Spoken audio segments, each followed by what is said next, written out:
about pans. I get a lot of questions about knives. The next popular one is all about pans. Should I get nonstick pans? Should I get stainless steel pans?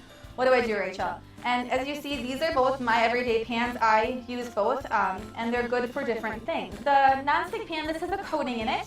And this particular one is actually a hard anodized pan, so this cannot go in the dishwasher. These also, eventually, no matter how good your pan is, and I don't care what they say that the coating's never going to come off, eventually the coatings are going to come off and you're going to need to get a new pan. A stainless steel pan, if you get a high quality one, it's going to last you for a lifetime. The main difference for these is kind of cooking style. These, you don't necessarily, the nonstick, you don't have to put any oil or fat or anything in. And stainless steel, you do.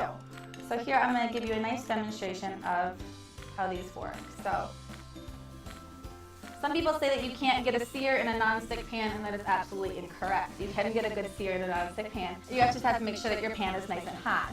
For a stainless steel pan, you have to use a butter or an oil or some sort of fat in order to make this work. So if you're on a low-calorie diet, stainless steel probably isn't going to be the one for you. You'll probably be happier with a nonstick pan. So the other thing with stainless steel pan is that you need to make sure that they're preheated. You can hold your hand over it and feel that it's nice and hot. That's imperative because if you put chicken in a cold pan, it's going to stick. The other great thing about a stainless steel pan is that these will tell you when it's ready to flip. So you want to have patience here. So like here, I can move this around. It doesn't really matter. It's going to come up. I can be the impatient chef and keep looking at this and looking at this and looking at this. These, they're going to stick. And it kind of tears the flesh away. So you should let these ones sit longer and not touch them.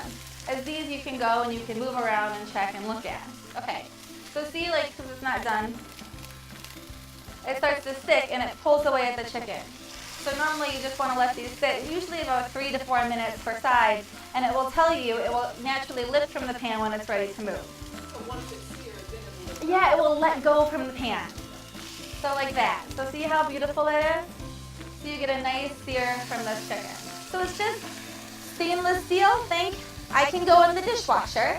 I need to use a fat or an oil, and I need to have patience. Okay? So then non-stick, think I need to be replaced in the next year or two. I shouldn't be using metal utensils because that will again ruin your coating. And I don't need to use the fat. So if we're on low-calorie stuff, these are going to be the best ones. The other main difference about the stainless steel and the non-stick is that nothing sticks to this. So we've got a little bit of stuff there, but not much. They're very easy to clean. But here, like we've got some nice little brown particles and some skin that has been stuck to this.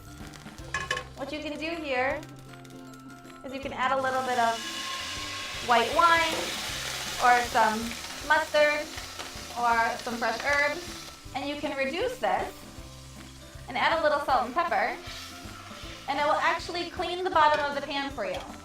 It's called deglazing. Even if you're not going to use the pan sauce, add a little water to it while it's hot, and it becomes clean. See that? And then you can let this reduce, and this becomes your pan sauce. You can't get pan sauces from your nonstick pans. And then that's like your finishing sauce. So that goes right over your chicken. I like this pan. This is my absolute favorite pan. I was telling Amy earlier, if you're going to pick just one pan, I would do the straight-sided 10-inch sauté pan or the sautoir. Because you can do so much. You can do cakes, you can do frittatas, you can braise, you can do risottos, you can even do soups. If you're a college student and you're just in a small apartment, this is the one pan to have. So you can do so much. Stainless steel, non-stick, they're both good. Just learn how to use them.